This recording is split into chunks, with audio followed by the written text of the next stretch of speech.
bemoaning BBC newsreader Hugh Edwards, who publicly griped about his enormous salary of up to £429,999 per year, has been put to shame by the corporation's new chairman, Richard Sharp.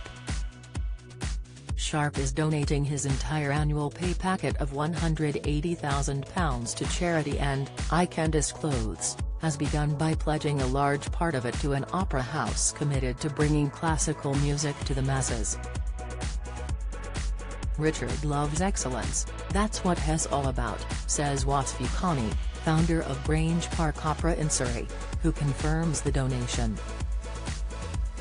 I know people think opera is just a pile of rich people, but it's not. Really, supporting opera is sort of cherishing culture. If we just left culture to dwindle, as it has in the last year, there would be nothing left, and everyone suffered. Richard does believe culture should be cherished.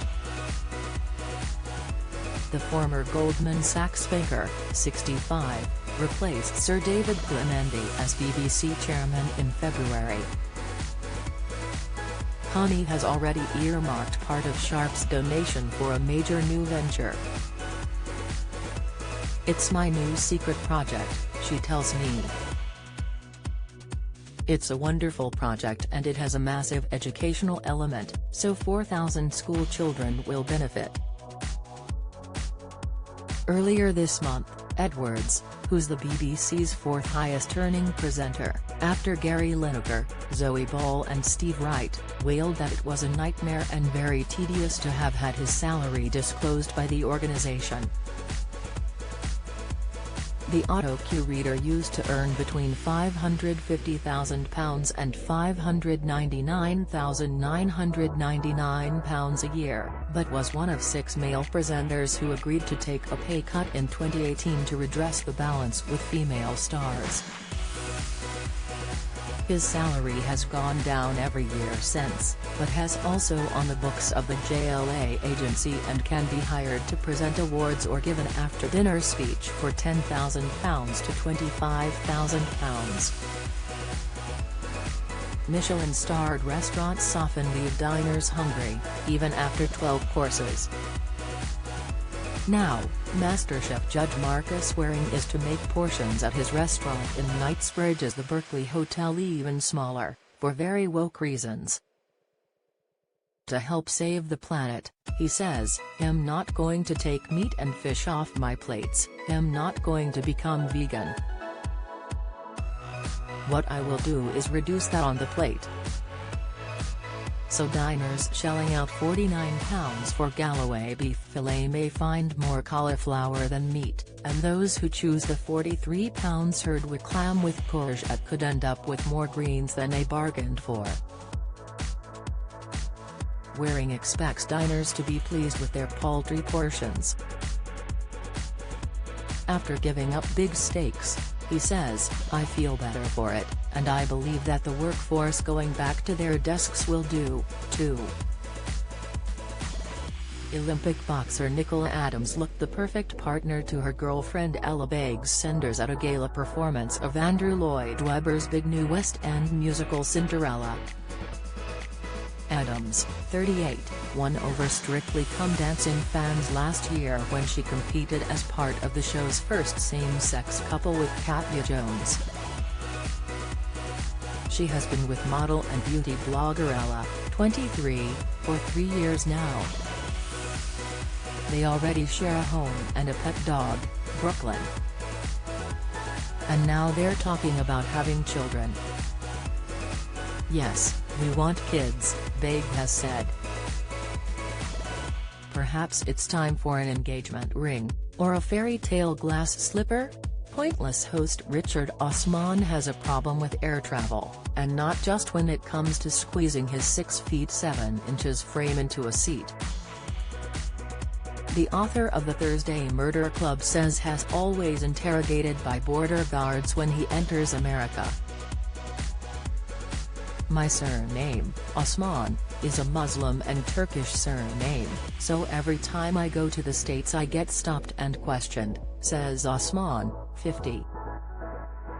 I always get taken to the back room with the guys with the guns and they question me, just because of my surname. The TV star adds that he'd like to trace his ancestry. I'm only sticking around in show business on the vague chance that I get famous enough to go on Who Do You Think You Are? Now We're Cooking with Gas. Adrian Dunbar, who plays Ted Hastings in the hit BBC drama Line of Duty, is to become a grandfather. His cabaret star daughter Madeline is 5 months pregnant. It was hard keeping this one a secret. I'm excited, says Madeline, 34, who is to marry East End roofer Callum Lazenby Todd, 31. Dunbar, 63, also has a stepson with his wife, the Australian actress Anna. Would you go on holiday with your ex, and make him leave his partner behind? That's what Prince Harry's pal, the socialite Sophie Stanbury, has done, jetting off for a sizzling summer break on the fashionable Greek island of Mykonos with her ex-husband, Alex. We're really good friends, so why wouldn't we? Declares the London-based interior designer, 45, who used to spend weekends in the countryside with Prince Harry and their mutual friends. She has 2 sons with investment banker Alex Stanbury, whom she divorced in 2016, and says, "The boys want us together." Alex has a girlfriend, but Sophie does not name her. Sophie adds, "I don't love traveling on my own with the boys, I find it stressful, so I like having a man around." TV heartthrob Gethin Jones, who allegedly broke off his engagement to classical singer Katherine Jenkins because her middle toes were longer than her big toe, has opened up about the extent of his foot fixation. "I used to have to wash my feet before getting into bed," admits the former Strictly star, 43. "I couldn't go to sleep otherwise. I'm so weird. Is that too much information?" Jones adds, "I also used to suck my hand when I was a kid, my fingers are bent. I put my whole hand in my mouth and that's why I had to have braces." And he wonders why he's still single. Sleeping with Sky Sports presenter Natalie Pinkham is a dangerous business. The 43-year-old sleepwalks, and admits her habit is so bad that she attacks her husband, businessman Owain Walbioff, at night. "It's so embarrassing," confesses the mother of 2. "It's probably hardest for my husband as I do such bonkers stuff in my sleep. The other night he felt this presence over his face. He opened his eyes and I said, 'Don't panic, but you are completely green.' I was squeezing his face and he was saying, 'Get off me, you nutter.'